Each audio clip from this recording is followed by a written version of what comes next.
যারা ভাবছিলেন যে এই যৌথ অভিযানের টার্গেট শুধুমাত্র আওয়ামী লীগ, যুবলীগ, ছাত্রলীগের মধ্যে উৎপেতে থাকা সন্ত্রাসীরা, তবে আপনারা ভুল করছেন। এই যৌথ অভিযানের টার্গেট একাধিক ব্যক্তি, বিচি সমন্বয়ক থেকে শুরু করে অনেক আলগা এই মুহূর্তে নেতাদের দৌরাত্ম্য দেখা যাচ্ছে বাংলাদেশের বিভিন্ন স্থানে। বিচি সমন্বয়ক বলতে আমরা বোঝাচ্ছি মূলধারার সমন্বয়কদের বাহিরে একটা টিম আমরা দেখছি এলাকায়, লোকাল এরিয়াতে বউ জামাইয়ের ঝগড়া, ভাই ভাইয়ের খেতনিয়া ঝামেলা, তারপর হচ্ছে ধরেন দোকানে কে বাকি খাইছে, কে টাকা দেয় নাই, কার দোকানটা বন্ধ থাকবে খোলা থাকবে, এই ধরনের কিছু বিচি নেতা কিছু লোকাল পলিটিশিয়ানদের সাথে মিলে যে ভূমিকা রাখছেন বিভিন্ন জায়গায়, স্কুলে কলেজে আপনার শিক্ষকদের সাথে যে জোরপূর্বক পদত্যাগ করাচ্ছেন, এর পাশাপাশি বিভিন্ন প্রতিষ্ঠানকে ঘেরাও করছেন, নিজের মামার বাড়ি মনে করে যে কোনো জায়গায় ঢুকে যাচ্ছেন। যারা এই আন্দোলনের মিনিংসকে নষ্ট করছেন তারাও কিন্তু এই যৌথ বাহিনীর টার্গেট হয়েছেন। আপনি এখনো বোঝেন না, তবে শীঘ্রই বুঝবেন। চিহ্নিত করা হচ্ছে ফুটেজ দেখে দেখে কারা অতি উৎসাহী হয়ে বর্তমানে এই ইউনূস সরকার ক্ষমতায় আসার পর দেশকে অস্থিতিশীল করার চেষ্টা করছেন। তো প্রথম ধাপে আমরা যদি দেখি, একদম মাথা থেকে ধরা শুরু হয়ে গেছে। আস্তে আস্তে এই অভিযান অনির্দিষ্টকাল চলবে।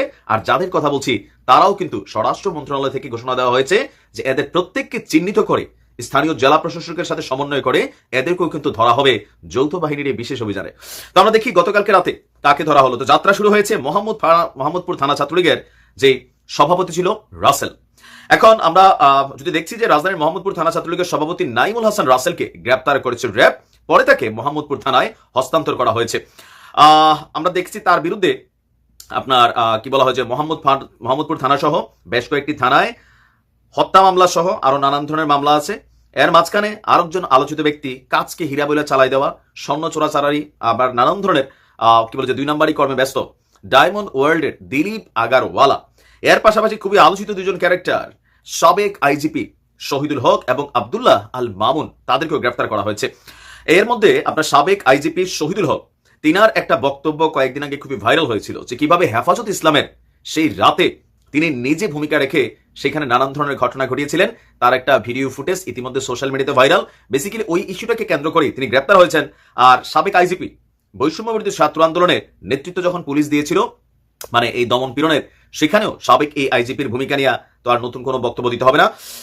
দিবাগত রাতে আব্দুল্লাহ মামুনকে এবং শহীদুলকে উত্তরা থেকে গ্রেফতার করেছে আমাদের আইন শৃঙ্খলা বাহিনী, এবং ছাত্র আন্দোলনে তাদের কি ভূমিকা ছিল এই বিষয়ে জানতে চাওয়া হবে। আর এই মুহূর্তে আমরা যদি দেখি ডিবি হেফাজতে আপনার আছেন তারা। এছাড়াও গতকালকে বাংলাদেশের বিভিন্ন জায়গায় বিভিন্ন ধরনের সন্ত্রাসী, চোরাকারবারি, বিশেষ করে যাদের হাতে অস্ত্রগুলো আটক আছে, প্রায় 6,000 অস্ত্র এখনো পুলিশের লুট হওয়া, যেগুলো মানুষের কাছে আছে। এখন কেন এই যৌথ অভিযানের প্রয়োজন হলো? যৌথ অভিযান শুধুমাত্র আওয়ামী লীগ সন্ত্রাসী নিধনের জন্য না, আবারও বলি, যৌথ অভিযানটার মূল কারণ হচ্ছে দেশে যে আইন শৃঙ্খলা পরিস্থিতির অবনতি হয়েছে। আর এই অবনতির পিছনে একটা প্রধান অংশ হচ্ছে বাংলাদেশের বিভিন্ন থানাতে যে অভিযান চলেছে, জ্বালাও পোড়াও ঘটেছে, পুলিশের গাড়িতে আগুন দেওয়া হয়েছে, যারা কারাগার ভেঙেছেন, ইভেন থানা থেকে যারা অস্ত্রগুলোকে লুটপাট করেছেন তাদেরকে স্পেসিফিকলি ধরা হচ্ছে গোয়েন্দা তথ্যের সাথে সমন্বয় করে। এর পাশাপাশি যাদের কাছে সরকারি লাইসেন্সকৃত অস্ত্র ছিল, এই অস্ত্রগুলো ছাত্র আন্দোলনের সময় অনেকে প্রকাশ্যে ব্যবহার করেছেন, নিজেদের মধ্যে দলীয় কোন্দলে ব্যবহার করেছেন। যেহেতু এগুলো সবগুলোর লাইসেন্স ক্যান্সেল করে দেওয়া হয়েছে, সেই ক্যান্সেল করা লাইসেন্সের যে অস্ত্রগুলো যারা থানাতে 3 তারিখ পর্যন্ত জমা দেয়নি, তাদের প্রত্যেকের বিরুদ্ধে অভিযান চলবে। আর এই অভিযানটার পাশাপাশি ভিডিও শুরুতে যেমন আমি বলেছিলাম, এই যৌথ অভিযানের আরেকটা বিশেষ টার্গেট হচ্ছে আইন শৃঙ্খলা বাহিনীকে ব্যালেন্স করা। এখন আইন শৃঙ্খলা বাহিনী ইমব্যালেন্স, কারণ বাংলাদেশের বিভিন্ন জায়গায় মূল সমন্বয়কদের পরিচয় বা নামটাম প্রকাশ করে বা নাম পদবি ব্যবহার করে লোকাল এরিয়াতে যে মিনি বা বিচি সমন্বয়করা, নাক টিপলে দুধ বের হবে, এলাকার 5 জন পলিটিশিয়ান এদেরকে তাল দিছে, এরা দৌড়ে একজন শিক্ষকের সাথে বেয়াদবি শুরু করছে, এরা গিয়া দোকানে দোকানে ঝামেলা পাকানো শুরু করছে। অনেক জায়গায় এমন ঘটনা কিন্তু ঘটছে। ছোট সমন্বয়ক, বড় সমন্বয়ক গ্রুপিং করে মারামারি চলছে ইউনিভার্সিটিগুলোতে বেশ কিছু জায়গায়। গতকালকে আপনারা দেখেছেন বরিশালে বিভিন্ন তাণ্ডব চলেছে। তো এগুলোতে হচ্ছে কি, সাধারণ জনজীবন বিপর্যস্ত হয়েছে, পুলিশ কাজ করতে পারছে না, ভয় পাচ্ছে। স্থানীয়ভাবে জোরপূর্বক বিভিন্ন ধরনের মামলার যে ইস্যুগুলো সেগুলোকে রোজু করা হচ্ছে। স্বরাষ্ট্র মন্ত্রণালয় থেকে স্পষ্ট ঘোষণা দেওয়া হয়েছে, যার তার বিরুদ্ধে যে মামলা দিচ্ছেন, আপনি যদি মনে করেন তাকে মামলা দিয়ে গ্রেপ্তার করা হবে, তাহলে আপনি বোকার স্বর্গে বসবাস করছেন।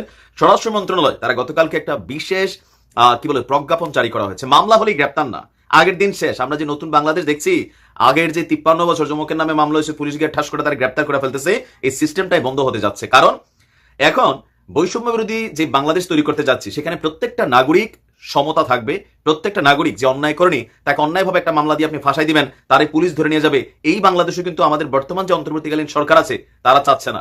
মামলার ব্যাপারে সুস্পষ্টভাবে তারা বলেছে বাংলাদেশের বিভিন্ন জায়গায় লোকাল পলিটিশিয়ানরা, বিশেষ করে বিএনপি নেতাকর্মীরা করছে জোরপূর্বক অনেক ভালো ভালো আওয়ামী লীগের মানুষকেও এই মামলার মধ্যে ঢুকিয়ে দিচ্ছে। তাদের পছন্দ হয় নাই, ব্যবসা বাণিজ্য বিভিন্ন ইস্যুতে হিংসাত্মক আবেগাশিত হয়ে অনেকে মামলার আসামি বানিয়ে দেওয়া হচ্ছে। তো এই গণহারে মামলা এটাও কিন্তু রাষ্ট্রের স্থিতিশীল অবস্থা বিরাজমান এটাকে প্রমাণ করে না। একদিকে জাতিসংঘ আসছে যে নিরপেক্ষ তদন্ত করতে, আইসা যখন দেখতেছে যারে তারে যেমনে সেমনে মামলা একটা দেওয়া শুরু করছে, সেই মামলাগুলো যারা দিচ্ছেন দিন শেষে আপনারাই বাড়ে পড়তে যাচ্ছেন। কারণ সুষ্ঠু ইনভেস্টিগেশন ছাড়া মামলা হলেই যে তাকে গ্রেপ্তার করার যে বিধানটা, সেখানে কিন্তু স্বরাষ্ট্র মন্ত্রণালয় থেকে প্রজ্ঞাপন জারি করা হয়েছে। যথেষ্ট যাচাই বাছাই প্রক্রিয়া শেষে বিষয়টা শতভাগ স্পষ্ট হওয়ার আগে থানাতে যে মুড়ির মতো মামলা হচ্ছে সেই মামলায় কাউকে গ্রেপ্তার করা যাবে না। এখন অন্তর্বর্তী সরকারের এই উদ্যোগকে অনেকে সাধুবাদ জানালে অনেকে যারা সুযোগ সন্ধানী ছিল তারা কিন্তু একটু ঝামেলায় পড়তেছে। আমি মনে করি এখন মূলধারার যারা সমন্বয়ক তারা তাদের রাজনীতি করবে, কিন্তু এলাকা ভিত্তিক যে নামধারী সমন্বয়ক অনেকে আছে, অনেক পোলাপেন ভালো কাজও করতেছে, আবার দুই চারটে যে বললাম না পলিটিশিয়ানদের সাথে হাত টাত মিলাইয়া বক্করচক্কর কাহিনী যারা করতেছে, এদেরও তালিকা প্রস্তুত করা হচ্ছে। তোমাদেরকে বাবা ধরা হবে। স্কুলে যাও, কলেজে যাও, পড়াশোনা করো, দেশ সরকার চালাবে, সরকার হাতে ছেড়ে দাও। আর অভিযান কন্টিনিউ চলবে, কতদিন চলবে, কাদের বিরুদ্ধে চলবে নিশ্চয়ই আপনি বুঝতে পারছেন। এখানে বিষয়টা শুধুমাত্র আওয়ামী লীগকে উদ্দেশ্য করে অভিযান চলছে না। আর যখন এই থানাগুলোতে হামলা হয়েছে, ভাঙচুর হয়েছে, জ্বালাও পোড়া হয়েছে, এর মধ্যে কিন্তু আওয়ামী লীগের তুলনায় অন্য যারা আছে তাদের ইনভলভমেন্টটাই বেশি। কিন্তু তবে এখানে পলিটিশিয়ানদের সংখ্যা যতটা না বেশি, সুযোগ সন্ধানী এলাকার যে সন্ত্রাসী লুটেরা চোর বাটপার সিন্ডিকেট গুলো আছে, টোকাই শেষরা, এরা কিন্তু এই কাজগুলোতে খুব বেশি নিজেদেরকে ইনভলভ করেছে। আমিও মনে করি একদম এই অভিযানের মাধ্যমে দেশটাকে পরিষ্কার করে নতুন ভাবে একটা যাত্রা শুরু করা। ভালো থাকুন, আসসালামু আলাইকুম।